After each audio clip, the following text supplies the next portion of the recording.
Good morning बच्चों। तो आज मैंने नया टॉपिक लिया है सब्स्टिट्यूशन मेथड। तो ये क्लास 10 का चैप्टर 3 का एक नया मेथड है जो पिछली 2 वीडियो में मैंने एलिमिनेशन मेथड कराया था। ये हम सब्स्टिट्यूशन मेथड कर रहे हैं। तो चलिए कॉपी और एक पेन ले लीजिए और स्टार्ट करते हैं।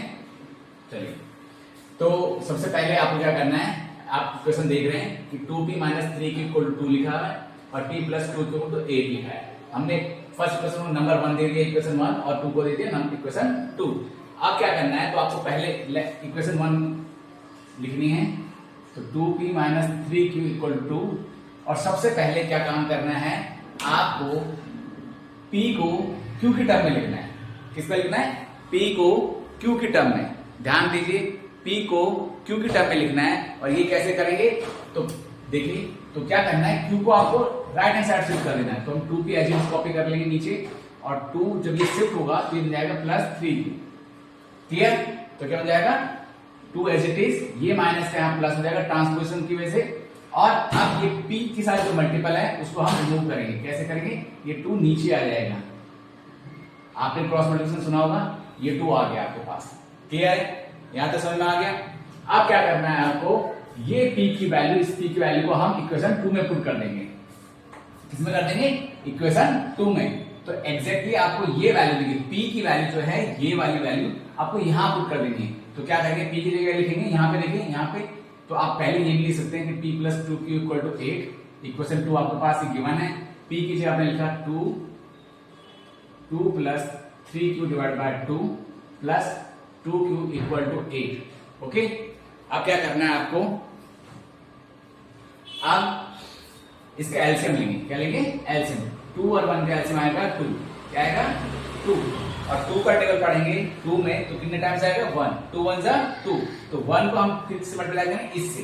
1 × 2 + 3q + 1, ये प्लस आ गया। अब 1 का टेबल पढ़ेंगे 2 में, तो how many times it will go? 2 times. 1 2 = 2, तो 2 आ गया। तो 2 को फिर इससे मल्टीप्लाई करेंगे, 2 × 2q = 8। ओके, अगर आपको एलसीएम ऐसे आता होगा, अगर नहीं आता है तो आप यहाँ पे समझ सकते हैं। अब इसको इस ब्रैकेट ओपन करेंगे, तो 1 को जब 2 से मल्टीप्लाई करेंगे तो 2 ही आएगा। फिर प्लस ले लेंगे ये वाला, और फिर 1 को 3q से मल्टीप्लाई करेंगे तो 3q आएगा, क्योंकि 1 से किसी भी डिजिट को मल्टीप्लाई करें तो वही चीज, वही नंबर आता है। फिर ये प्लस ले लेंगे, प्लस, और फिर 2 2 = 4। ओके, और फिर ये q इसके साथ है, तो ये q यहां लगा देंगे, और अपॉन 2 = 8। अब क्या करना है आपको, इसको सॉल्व करेंगे। 3 + 4 7q हो गया आपके पास। ये 2 इधर चले आएगा, तो ये 2 × 8 हो जाएगा 16। तो 2 + 7q = 16। फिर वही ट्रांसपोज करेंगे, हमें q निकालना है, तो हमें 2 को उधर शिफ्ट करना होगा। जो भी कांस्टेंट नंबर है हम उसको राइट हैंड साइड में ले जाएंगे। तो 16 - 2 = 14। ये आ गया आपके पास 7q = 14। तो q = क्या आएगा आपके पास? 14/7, और डिवाइड करके क्या आएगा? 2। तो आपको देखेंगे कि q आपको यू गेट द q। अब ये वैल्यू आपको किसी में यहां भी पुट कर सकते हैं, इस इक्वेशन में पुट कर सकते हैं, और इस इक्वेशन में पुट कर सकते हैं। तो सबसे बेस्ट होगा कि हम इसमें पुट करें। तो हमने p निकाला, p की वैल्यू क्या थी? p = 2 + 3q/2, और 2 + 3q की हम 2/2। ओके, तो ये सॉल्व करेंगे। 2 + 3 2 = 6/2, और 6 + 2 = 8 = 2 = 4। Get it?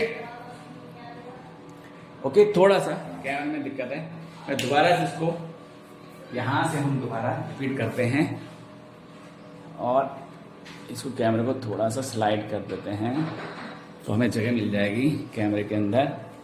तो आप देख रहे होंगे ये स्टेप नहीं आ रहा है कैमरे में, तो मैंने रब कर दिया है। दोबारा से देखिए। तो आपको क्या करना है, यहाँ मैंने फिर एक लाइन ड्रॉ कर दी है, देखिए इसको सिर्फ ओपन करना है। ये 2 ऐसे लिख लेंगे, प्लस 3 2 = 6/2।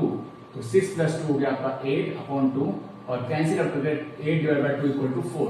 तो p आपके पास आ गया 4, और q आपके पास क्या आया था? q आया था आपके पास 2। हैंस p = 4, और q = आपका आ गया 2। तो ये आपका आंसर आ गया। तो ये होपफुली आपको समझ में आ गया होगा। तो इसको एक बारी आप इसका स्क्रीनशॉट ले लीजिए, 1-2 बारी आप रिवाइज करेंगे इसको, तो आसानी से ये मेथड आपको समझ में आ जाएगा। मैं नेक्स्ट वीडियो में एक क्वेश्चन आपको और कराने वाला हूं, तो मेरी वीडियो के साथ बने रहिए।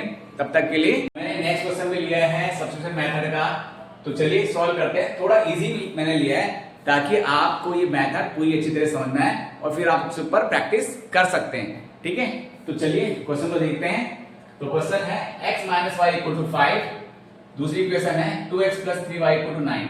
तो सबसे पहले आपको इक्वेशन 1 लिखनी है, x minus y equal to 5 और x को y की टर्म में लिखना है। ध्यान रखिए उस पहले क्वेश्चन में था p को q की टर्म में लिखना था, वहां पे दो वेरिएबल जो थे वो p एंड q थे। यहाँ पे क्या है x और y है। ध्यान दीजिए यहाँ पे कौन से x और y।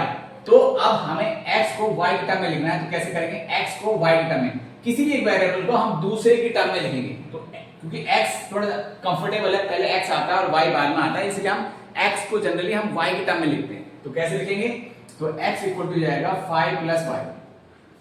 ओके, क्या जाएगा 5 प्लस y। अब इस इक्वेशन को हम इक्वेशन 2 में पुट कर देंगे। तो क्या करेंगे, 2x plus 3y equal to 9। तो 2x की जगह लिखेंगे 5 plus y plus 3y equal to 9 और मल्टीप्लाई करेंगे 2 5 10, ये प्लस एज इट इज आएगा। 2y 2 को y से मल्टीप्लाई करें तो 2y आएगा प्लस 3y इक्वल टू 9।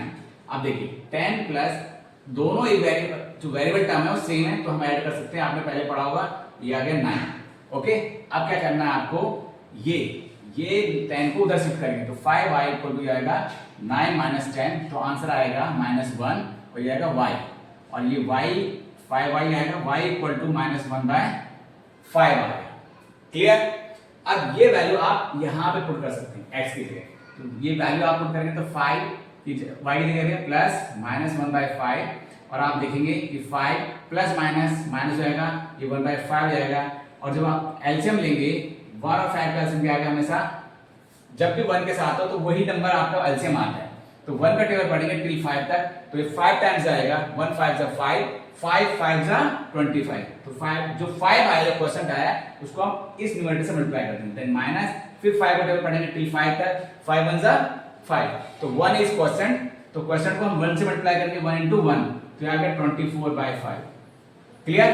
तो आपका वैल्यू क्या आ गया आपके पास, hence x equal to 1 by 24 by 5 और y इक्वल टू आपका आ गया 1 माइनस 1 बाय 5। ओके, होपफुली समझ में आ रहा होगा।